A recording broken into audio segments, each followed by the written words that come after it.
스가랴 선지자는 메시아에 대해서 이렇게 예언하고 있습니다. 스가랴서 9장 9절을 보면 이렇게 메시아에 대해서 예언하고 있습니다. 시온에 따라 크게 기뻐할지어다. 예루살렘에 따라 즐거이 부를지어다. 보라, 내 왕이 내게 임하시나니 그는 공의로우시며 구원을 베푸시며 겸손하여서 나귀를 타시나니 나귀 위에 작은 것 곧 나귀 새끼니라. 이 스가랴 선지자의 예언처럼 예수님은 어린 나귀를 타고 예루살렘으로 입성하셨습니다. 예수님께서 예루살렘으로 입성하신다는 소문을 듣고 수많은 무리들이 모였습니다. 수많은 무리들이 손에 종려나무 가지를 들고 그 종려나무 가지를 흔들면서 호산나 찬송하리로다 외치면서 예수님을 열렬히 환영했습니다. 예수님은 그날 그렇게 백성들을 구원할 왕으로서 당당하게 왕의 도성으로 입성하셨습니다. 그리고 사람들은 그런 예수님을 자기들을 구원해 줄 왕으로 영접하고 있습니다. 오늘 본문에 보니까 6월절에 예배하러 온 사람들 가운데 이 유대인들뿐만 아니라 이방인들 중에서 유대교로 개종한 사람들, 그 개종한 사람들이 이제 6월절을 지키기 위해서 예루살렘으로 온 그런 순례객들이 중에서 그런 이방인들, 유대교로 개종한 이방인들도 있었습니다. 그들도 예수님에 대한 소문을 들었을 것입니다. 예수님의 가르치심, 예수님의 행하신 일들, 그 중에 이제 특히 나사로를 살리신 그런 이야기를 들었을 것이고, 지금 예수님이 많은 사람들을 환영받으며 입성하시는 그런 장면을 보았습니다. 두 눈으로 친히 보았다는 거예요. 그들도 예수님이 성경에서 약속하고 있는 그 메시아가 분명하다고 여겼던 것입니다. 그래서 그 중에 헬라인 몇 사람이 예수님을 만나고 싶다며 빌립에게 찾아왔습니다. 그래서 20절, 21절, 오늘 본문 20절과 21절 말씀을 보니까 이렇게 말씀하고 있습니다. 명절에 예배하러 올라온 사람 중에 헬라인 몇이 있는데 그들이 갈릴리 벳세다 사람 빌립에게 가서 청하여 이르되 선생이여 우리가 예수를 배웁고자 하나이다 하니, 빌립은 이 사실을 안드레에게 알렸고 예수님은 그 두 사람을 통해 헬라인들이 자신을 만나러 왔다는 사실을 전해 듣게 됩니다. 이 말을 전해 듣게 된 예수님께서 뭐라고 말씀하셨을까요? 뭐라고 말씀하셨을까? 23절 말씀을 보겠습니다. 이 말씀을 들은 후에 예수님이 이렇게 말씀합니다. 예수께서 대답하여 이르시되 인자가 영광을 얻을 때가 왔도다. 이방 사람들인 헬라 사람들이 지금 예수님을 만나 뵙고 싶다는데 그것이 인자가 영광을 얻을 때와 무슨 상관인가? 예수님의 이 대답이 왠지 조금 상황에 맞지 않은 않는 것 같아요. 조금은 좀 엉뚱한 대답인 것 같다는 생각이 듭니다. 지금 예수님이 하신 말씀을 우리가 가만히 생각해 보면 예수님은 그날 헬라 사람 몇 사람이 찾아온 것을 자신이 메시아의 왕으로 제대로 높여질 때가 되었다는 것을 알려주는 그런 사인으로 받아들이셨다는 것을 알 수 있습니다. 그래서 영광을 얻을 때가 왔다 이렇게 말씀하셨던 것입니다. 그러면 도대체 헬라 사람 몇 명이 예수님을 찾아온 것이 뭐가 그리 대단한 일이길래 예수님은 그 일을 그렇게 중요한 일로 여기신 것일까? 요한복음에서 보면 때에 관해 여러 번 언급합니다. 때에 대해서. 예를 들면 가나안 혼인잔치에서 예수님의 모친 마리아가 잔치집에 포도주가 떨어졌다고 했을 때 예수님께서 이렇게 말씀하십니다. 요한복음 2장 4절에 보니까 예수께서 이르시되 여자여 나와 무슨 상관이 있나이까? 내 때가 아직 이르지 아니하였나이다. 그런데 오늘 이렇게 말씀하셨던 예수님이 때가 됐다고 말씀하십니다. 이방인 헬라 사람들이 예수님을 만나려고 했을 때, 찾아왔을 때 이제 때가 되었다고 그렇게 선포하고 있는 것입니다. 예수님의 이 말씀을 제자들은 어떻게 이해했을까요? 인자가 영광을 받을 때가 됐다. 제자들은 아마도 이렇게 이해했을 겁니다. 아, 드디어 예수님께서 왕위에 오르시겠구나. 그런가 보다. 예수님이 유대인들 뿐만 아니라 헬라인들에게까지 국제적인 명성을, 자자하게 명성을 얻고 있구나. 이스라엘을 이제 로마의 압제에서 해방시켜주고 다윗 왕궁의 그 옛날 그 다윗 왕궁의 그 영광을 드디어 왕이 되셔서 그 영광을 되찾아 주시겠구나 생각했을 겁니다. 그들이 생각하고 그들이 기다리고 있었던 메시아는 그런 분이셨으니까요. 그러나 이런 제자들의 생각은 오해이고 또 착각입니다. 예수님은 처음부터 이스라엘뿐만 아니라 온 세상을 죄와 죽음에서 구원해 주시는 모든 사람들을 위한 왕으로 오셨습니다. 예수님은 지금 십자가의 길, 죽음의 길을 말씀하신 거예요. 예수님은 이사야 선지자의 그 메시아의 예언, 그 예언을 성취하신 겁니다. 이사야 53장 10절 말씀을 성취하기 위해서 오신 거예요. 한번 볼까요? 53장 10절 이사야. 여호와께서 말씀하신다. 그가 상처를 입고 고통을 당한 것은 내 뜻이었다. 그가 죄를 속하는 희생제물이 되면 그는 자손을 보게 될 것이며 그의 날이 장구할 것이니 그를 통해 내 뜻이 성취될 것이다. 그래서 이방 사람인 헬라인들이 찾아온 것을 하나님 예수님께서 보시고 인자가 영광을 얻을 때가 왔다. 그렇게 말씀하신 것입니다. 예수님께서 인자의 영광이라는 말을 하셨을 때 아마도 제자들은 큰 기대를 가졌을 겁니다. 적어도 영광이라고 말씀하시니까 예수님께서 그 말과 어울리는 말씀이 이어서 말씀하실 거라 그렇게 생각했을 겁니다. 하지만 계속되는 예수님의 말씀은 제자들이 기대하고 있던 것과는 완전히 달랐습니다. 갑자기 영광을 말씀하신 다음에 말씀하시는 것이 무엇이었는가? 주님께서 말씀하시는 그 영광을 받으시는 방법이 무엇일까요? 24절 내가 진실로 진실로 너희에게 이르노니 한 알의 밀이 땅에 떨어져 죽지 아니하면 한 알 그대로 있고 죽으면 많은 열매를 맺느니라. 여러분, 우리가 생각하는 영광이라는 그 말 뒤에 따라오는 말들이 어떤 말들이 따라올까요? 당연히 힘과 권력에 관련된 말들이어야 합니다. 혹은 부와 관련된 이야기, 어떤 승리와 정복의 어떤 그런 이야기를 해야 합니다. 그것이 우리가 생각하고 있는 상식이라 생각하고 있는 것, 그리고 당시 이스라엘 사람들과 제자들이 생각하는 왕의 영광 뒤에 따라오는 것들이라 생각했습니다. 그런데 새로 왕이 된 사람이 영광을 얻을 때가 되었다고 지금 말하고 있는 사람이 그 말을 하자마자 죽음을 이야기합니다. 승리가 아니라 어떤 정복이 아니라 죽음을 이야기하고 있다는 거예요. 예수님이 계속해서 25절에 이렇게 말씀하십니다. 자기의 생명을 사랑하는 자는 잃어버릴 것이요 이 세상에서 자기의 생명을 미워하는 자는 영생하도록 보존하리라.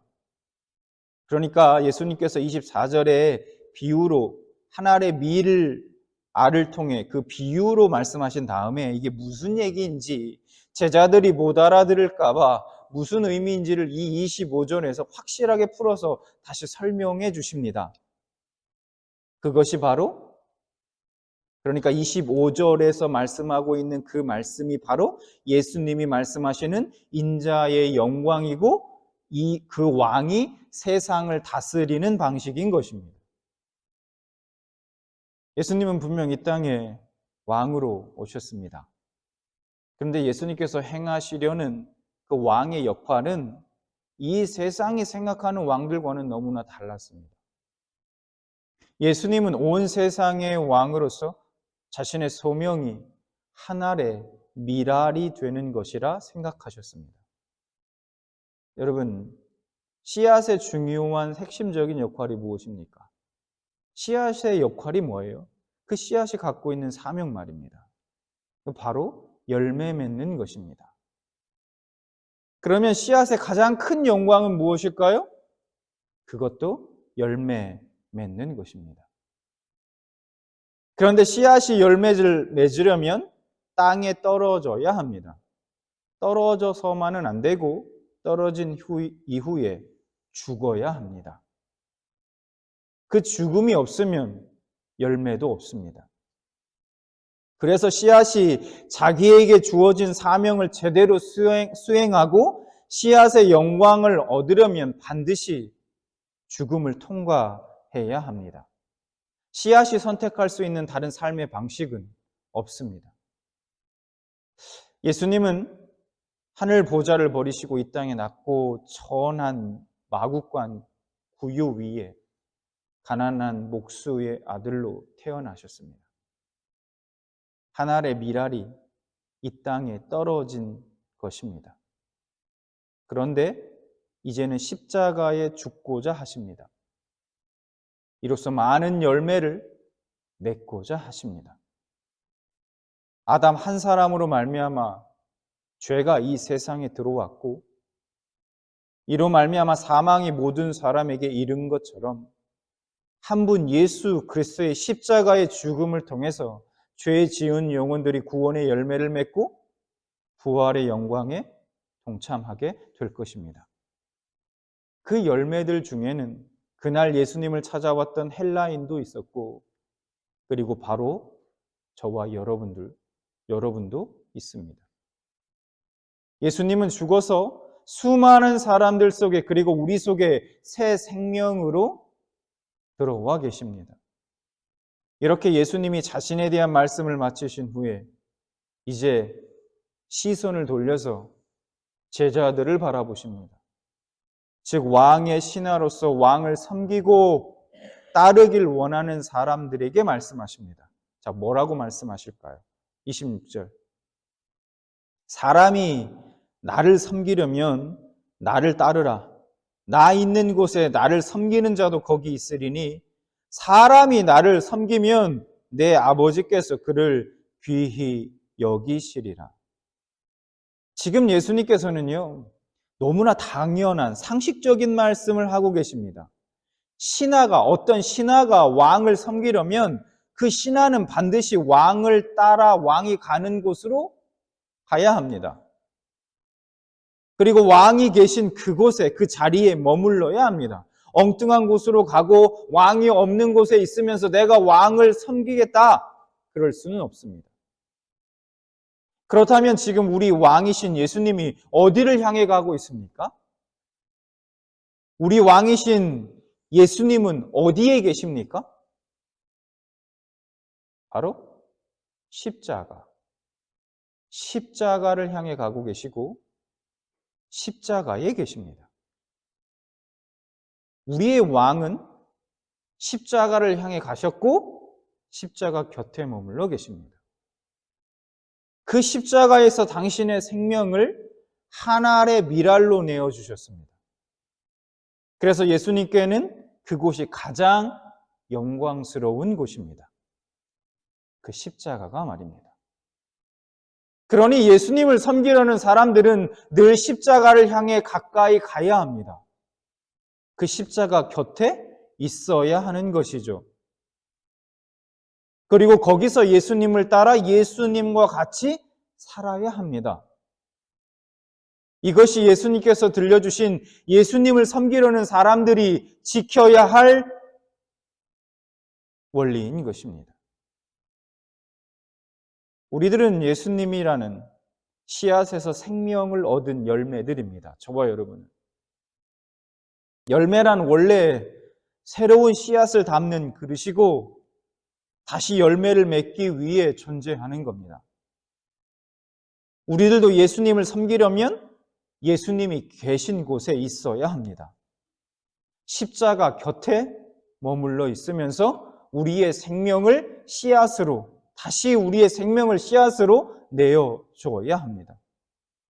그래야 씨앗에서 씨앗으로 생명이 생명을 낳는 일이 계속해서 이어질 수 있습니다. 제가 지금 이 말씀을 듣고 계신 여러분들에게 얼굴을 표정을 이렇게 보니까요. 여러분들의 마음이 얼마나 무거우신지가 느껴집니다. 아니 그러면 우리 보고 지금 십자가에 달려서 죽으란 말인가 예수님처럼.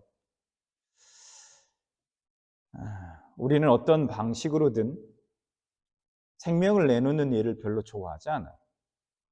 생명에 어떤 조금이라도 손해보는 일, 생명이 다치는 일, 생명을 내놓는 일 별로 좋아하지 않습니다.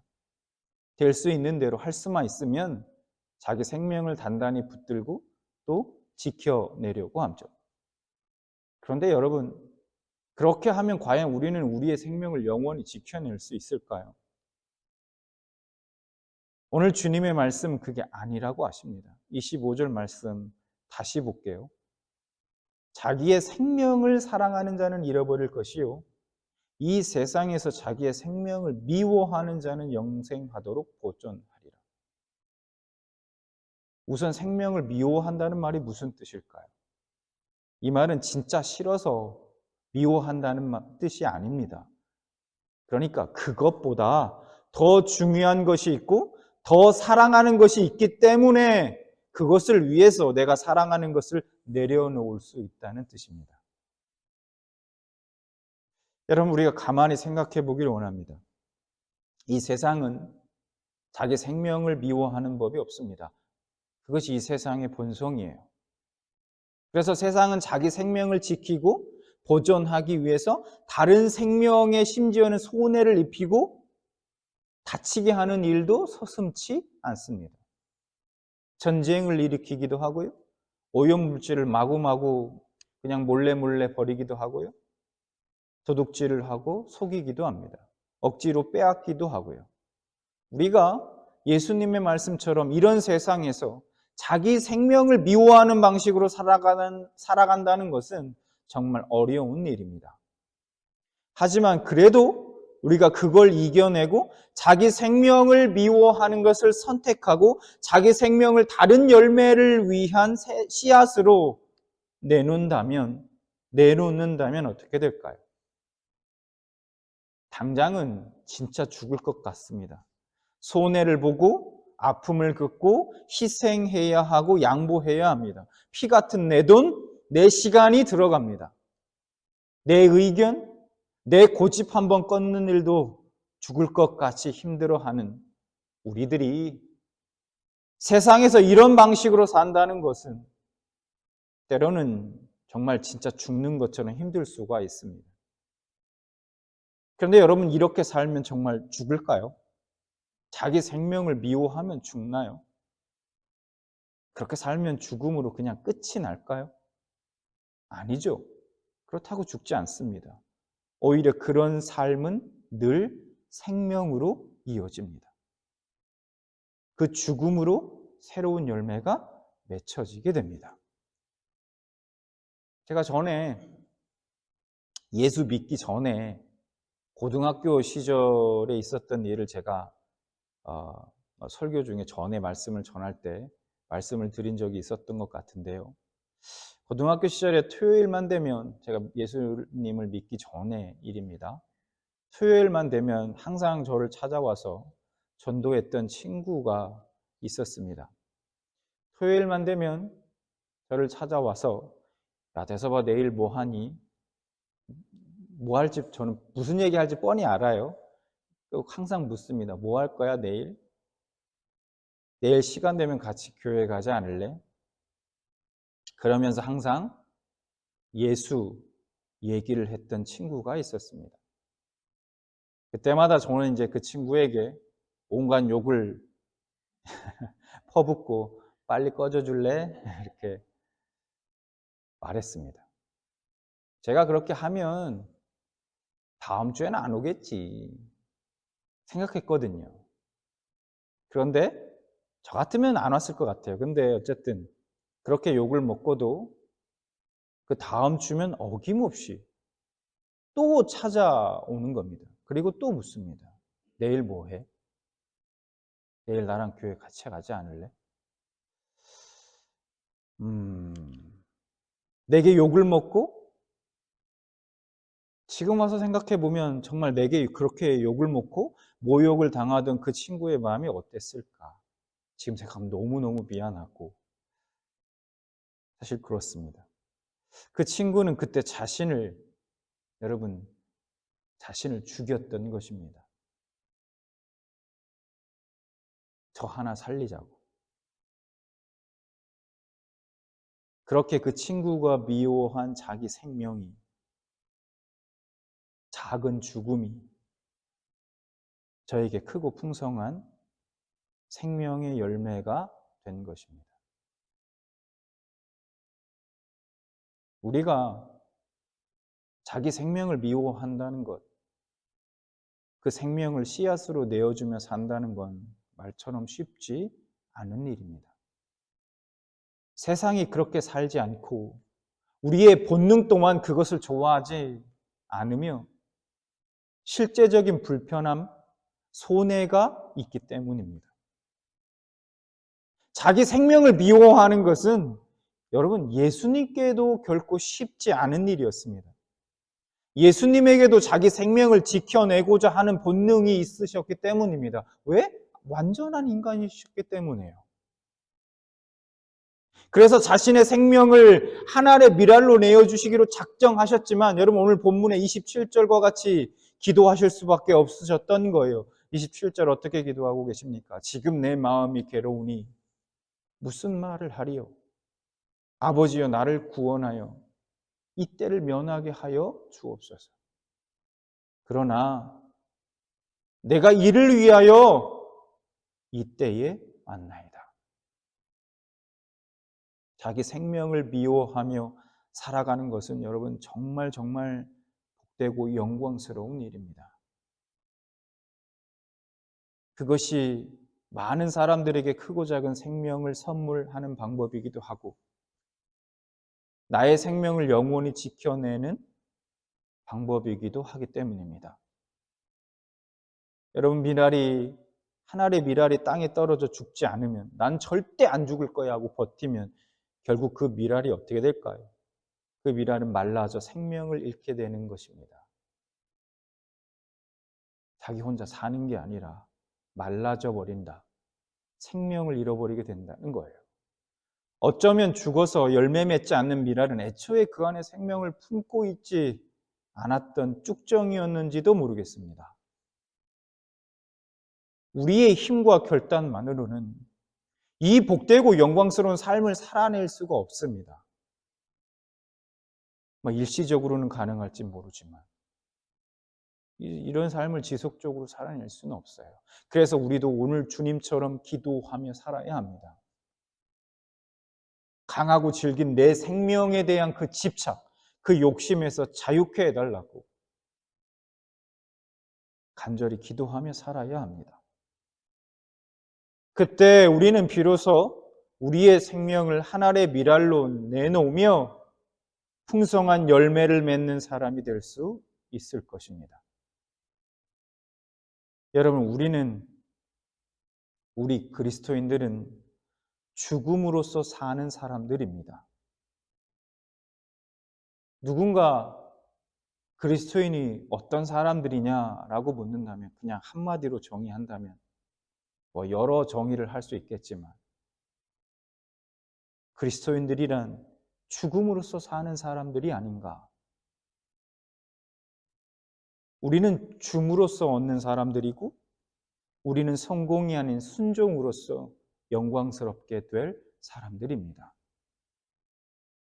우리의 왕 대신 그 예수님이 가신 그곳, 예수님이 머물러 계신 바로 그곳, 그 십자가, 그 길, 그 십자가 곁에 우리도 서서 주님이 자신의 생명을 한 알의 밀알로 내어 주셨듯이 여러분 모두 주님 주신 생명품은 한 알의 밀알이 되어 썩어져서 주님 기뻐하시는 아름다운 열매 맺는 복된 삶을 살아가시길 주님의 이름으로 축원합니다.